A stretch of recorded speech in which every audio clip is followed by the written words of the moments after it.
istrinya pasti setiap malam mungkin mendoakan suaminya agar tetap selamat, sehat, sampai mereka selamat dituntun Tuhan. Begitu juga dengan anak-anaknya. Bahkan di perikop ini dijelaskan bahwa mertuanya sekalipun, yaitu Yitro, mertua dari Musa, juga ikut mendoakan Musa sehingga Musa dan bangsa Israel boleh selamat keluar dari tanah Mesir. Kemudian poin penting yang kedua, saya dapatkan di Keluaran 18 ayat 8 sampai 11. Pengalaman dalam melayani Tuhan boleh kita saksikan kepada keluarga, orang-orang di sekitar kita, bagaimana Tuhan mampu menuntun Musa membawa bangsa Israel keluar dari Mesir, dan dia menceritakan hal ajaib itu kepada Yitro mertuanya. Kita kalau baca tadi di ayat 8 sampai 11 itu bahwa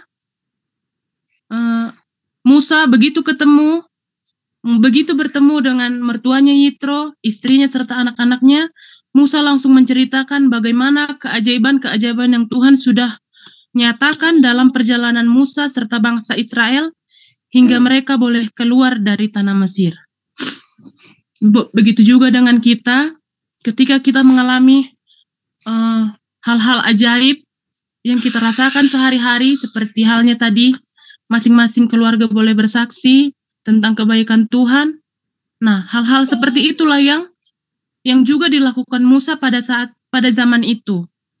Bahkan hal terkecil sampai hal yang terbesar, keajaiban Tuhan, dia ceritakan kepada mertuanya, istrinya, anak-anaknya, bahkan bangsa Israel yang langsung mengalami keajaiban tersebut beserta Musa. Kemudian, poin penting yang ketiga saya dapatkan dari Keluaran 18 ayat 12. Musa tidak lupa memberikan persembahan ucapan syukur atas penyertaan Tuhan kepada Musa, bangsa Israel, dan juga keluarga yang ditinggalkan. Nah, setelah Musa bersaksi, bagaimana dia merasakan kebaikan Tuhan dalam perjalanannya dan pelayanannya, tidak lupa Musa, Yitro mertuanya, serta istri dan anaknya, mereka di ayat tersebut mereka dikatakan apa? Memberikan persembahan ucapan syukur. Yitro bahkan membuat mezbah untuk mereka, membuat sebuah persembahan ucapan syukur kepada Tuhan. Begitu juga dengan kita. Ini adalah salah satu poin menunjukkan selain penyertaan Tuhan, kita juga dituntun dan diajarkan bagaimana untuk selalu setia kepada Tuhan dalam hal suka maupun duka yang kita alami. Persembahan itulah yang menunjukkan rasa syukur kita atas penyertaan Tuhan, seperti halnya Musa dan keluarganya. Kemudian poin yang keempat, yang saya dapatkan dari Keluaran 18 ayat 14 dan 16. Terkadang dalam hal melayani, kita merasa sanggup atau mampu melakukannya sendiri. Seperti halnya Musa yang kita baca tadi, dia duduk seharian mengadili bangsa Israel untuk menyelesaikan perkara-perkara kecil dan perkara-perkara besar. Namun ketika mertuanya melihat Musa seharian, Yitro mengatakan, "Musa, kamu akan lelah sendiri kalau kamu bekerja sendiri untuk melayani. Bukan berarti kita sendiri mampu seperti Musa. Mungkin dia merasa mampu sendiri untuk menyelesaikan masalah-masalah yang ada pada bangsa Israel saat itu. Namun, mertuanya Yitro memberikan satu masukan untuk bagaimana jika pilih beberapa orang yang cakap. Cakap artinya dia mampu memimpin, bisa jadi teladan atau contoh, takut akan Tuhan. Mungkin kalau dalam kehidupan kita sehari-hari atau dalam program ibadah kita pada zaman kita sekarang ini adalah contohnya supaya tidak lelah sendiri Pak Pendeta nih, pemimpin di gereja kita. Tapi kan tidak mungkin Pak Pendeta bisa melakukan semuanya.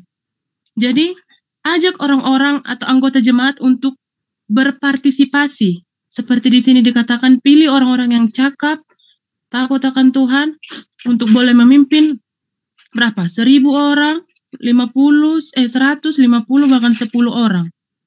Sehingga perkara-perkara kecil bisa diselesaikan. Kalau perkara besar tidak bisa diselesaikan di kelompok KPA atau kelompok kecil, baru diselesaikan dalam kelompok yang lebih besar lagi. Kemudian poin yang keenam yang saya dapatkan adalah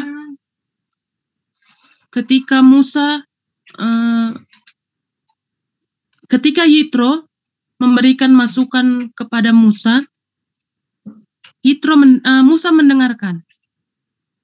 Begitu juga dengan kita anggota jemaat Bukit Zaitun, ketika mungkin rapat, ada hal-hal yang harus didiskusikan, walaupun contohnya kita sebagai pelayan Tuhan, misalnya saya lebih muda dari Pak Pendeta, tapi tidak salah jika saya memberikan masukan yang baik demi pekerjaan Tuhan. Contohnya bagaimana Pak Pendeta jika jika begini. Nah, saya memberikan masukan dan Pak Pendeta boleh dengarkan jika itu baik, dan jika kurang juga boleh ditolak dengan baik juga. Itulah kita maksudnya saling berdiskusi untuk boleh menyelesaikan perkara-perkara kecil, baik itu perkara-perkara besar. Kemudian yang ketujuh, Musa menghormati orang tua atau mertuanya. Dia saling dengar-dengaran satu dengan yang lain dan bekerja sama dalam pelayanan Tuhan. Jadi Musa adalah salah satu contoh juga, adalah orang yang dengar-dengaran. Bukan karena Yitro mertuanya ya, bisa saja dia karena dia mampu, dia bisa menolak masukan Yitro, baik Yitro ataupun orang lain. Tapi karena Musa, walaupun dia seorang pemimpin yang dipilih Tuhan untuk memimpin bangsa Israel, ada hal baik yang dia dengarkan dari orang-orang di sekitarnya, dia boleh dengarkan. Begitu juga dengan kita, walaupun kita sudah setiap saat melayani Tuhan di gereja, mungkin contohnya kita boleh anggap sepele ya, cerita anak-anak doang gitu. Tapi itu adalah salah satu tuntutan yang bagaimana kita diajarkan untuk setiap hari. Jadi jika kita melihat orang bergantian membawakan cerita anak-anak di depan, kalau saya sendiri perhatikan, begini caranya, begini lebih bagus. Jadi suatu saat, kalaupun kita bergantian ditunjuk, ada hal-hal baik yang sebelumnya kita pelajari atau kita dapatkan dari teman-teman kita yang melayani. Kemudian,